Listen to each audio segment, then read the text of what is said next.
said guys this time. I never said that before. Why did I say that? I got influenced, probably. I got influenced, and that's what I want to talk about. Influencers. How did this happen? Why do we have influencers? Really, their job is to tell people what to do, basically what to think, what to wear, and people are like, yeah, I love this, cool. What is going on? What is going on?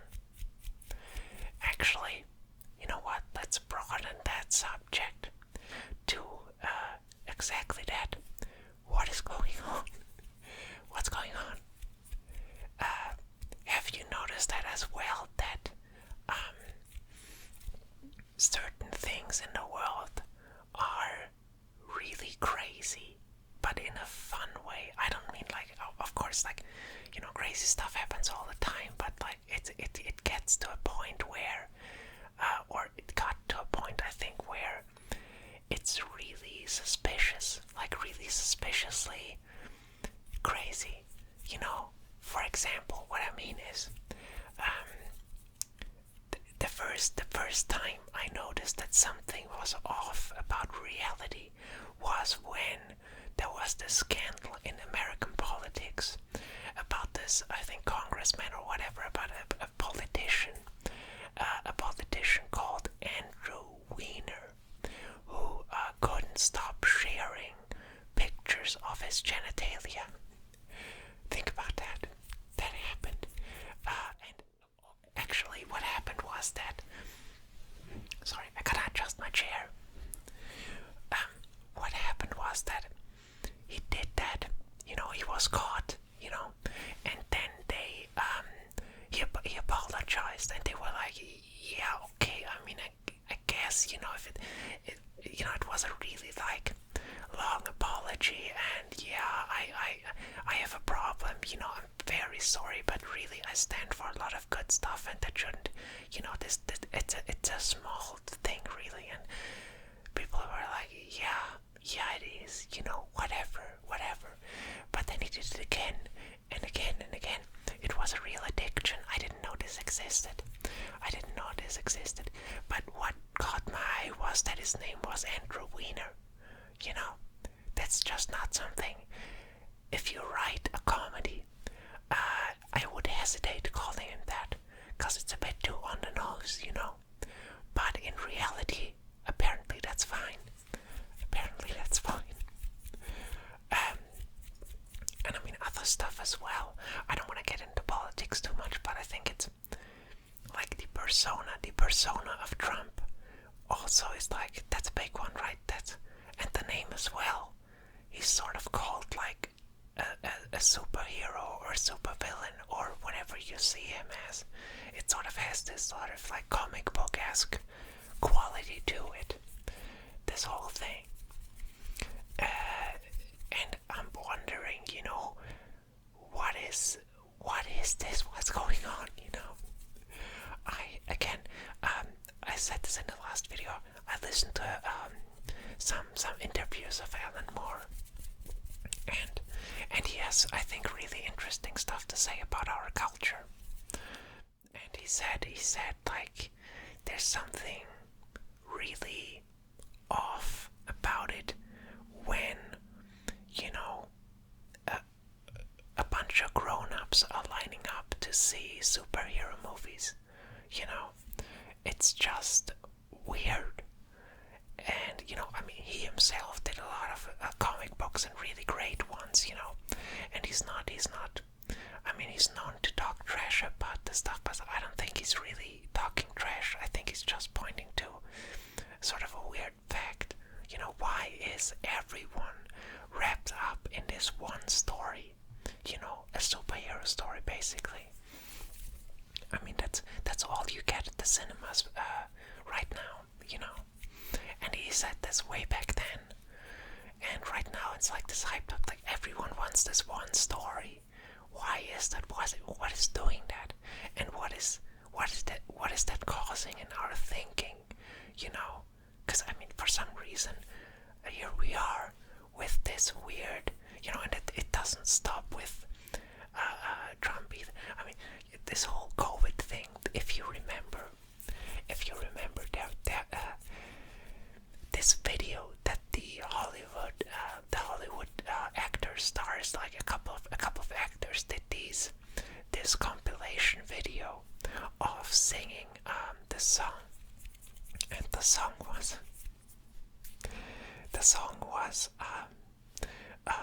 the John Lennon Imagine song.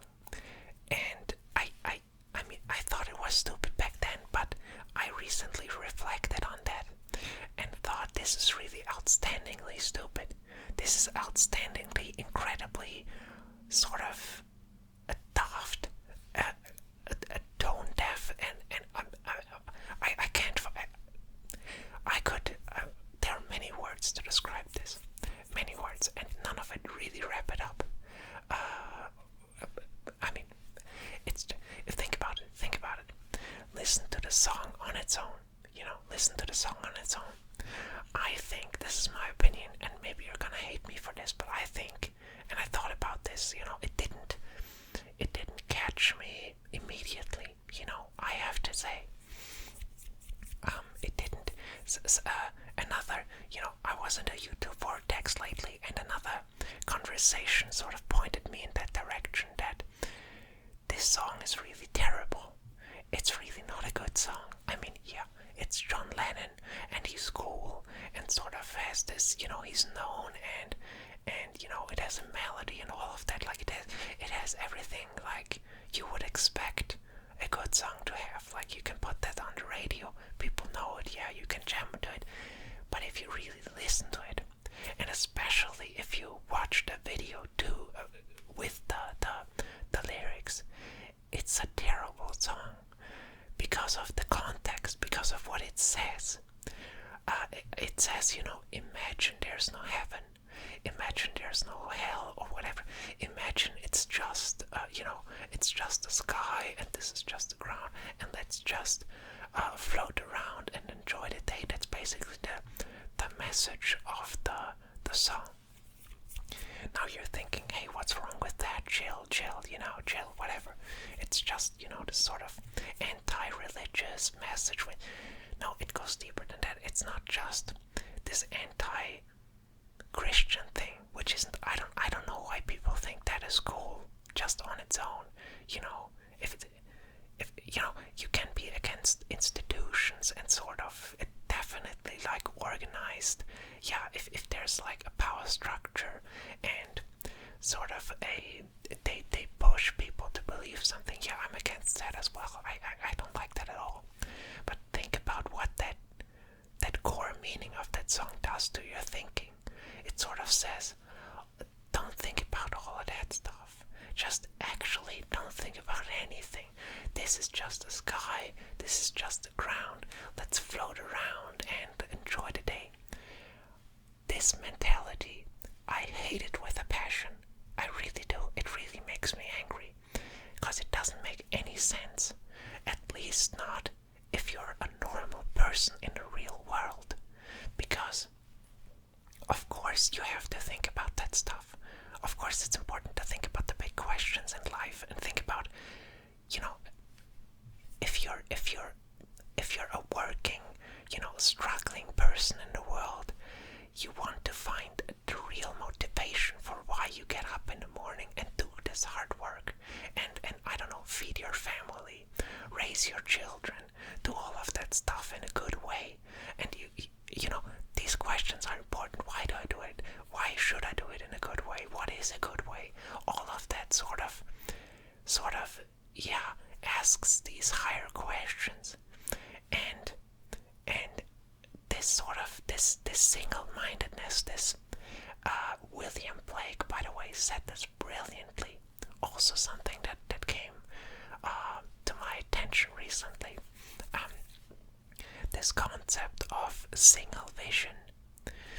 William Blake basically said that I may overemphasize it, but I think that's his arch enemy, and it's mine as well. Single vision is terrible. nothing is just the thing that you see.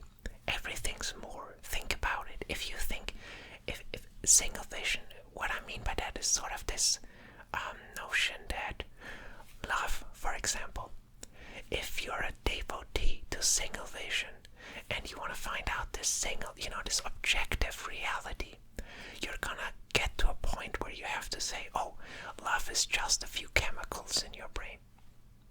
How does that feel? How does that feel?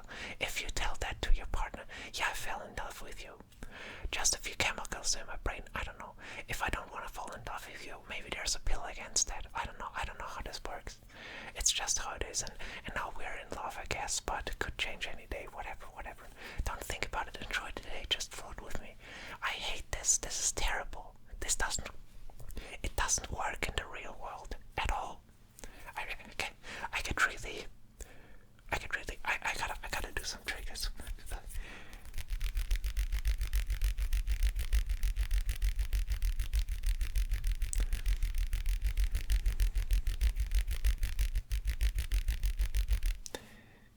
But honestly, do you understand where I'm coming from? This is sort of what the song says you should do. Just don't think about the other meanings of things. If you stare up into the sky, it's just the sky. What does that mean? No, it's not just the sky. It's a window to the universe. It's a window to everything that surrounds you, to the mysteries of the world, to whatever. And yeah, sure. You can, if you pick the song apart and he says, imagine there's no hell and stuff. Sure, we can have a discussion about hell and why that's maybe a bad idea, and all of that stuff. But the core of the song really wants to push you into, oh, just, whatever, just, yeah, let go of all of it. It's, no, I'm sorry. The only way to do that, to successfully do that in the world, is if you're super rich. And if you watch the video, that's exactly what you see. You see John Lennon with his wife walk into a mansion out of, white marble or whatever, and they're just, playing the piano and la-di-da, and yeah, just flow, and no, that's no flow. That's crazy. That's crazy. I'm sorry, John Lennon. That song is really bad. You made a bad song, I don't know about all the other ones, but that's really bad. And coming back to what I was talking earlier about reality being a bit off right now, culture, that's how we build our reality. It's sort of that I couldn't, if I wrote a comedy, let's say COVID didn't happen, and I wrote a comedy, and a pandemic, and it reveals all the weird things about society, and then comes the point where, oh, I have a great idea. These it's really the best possible idea you could have. It's a stroke of genius. It's a satirical masterpiece to have the richest people in the world sing Imagine to all the other, upload it on the web in order to do something good, to share something good to everyone else. I'm gonna reverse that to the people that, probably no one's gonna, no rich person's gonna see this perhaps, but reverse that. Imagine you are struggling with, 2 jobs or whatever, or a really tough full-time job, whatever it is, you're trying to feed your kids. Again, you're a struggling person in the world, and COVID hits, and you're like, all of this stress of COVID, then work, then the confusion around it, everything, and then you see this video. Yeah, imagine there's no heaven. It couldn't be more obvious that those people that lost their mind, at least a bit. Or lost their mind, they lost touch, they just lost touch, It's, man, that really riled me up right there. What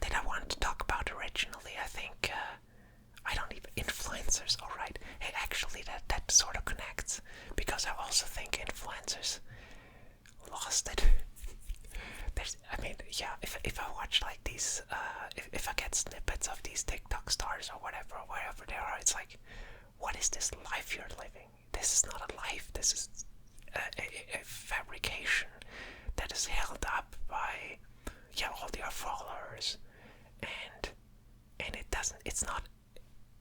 What it's not. It's sort of. I mean, that's not true. I wanted to say it's not a real life. Of course it is, but it's a. What are you experiencing really? It's sort of everything's artificial around you, you know. Um, weird.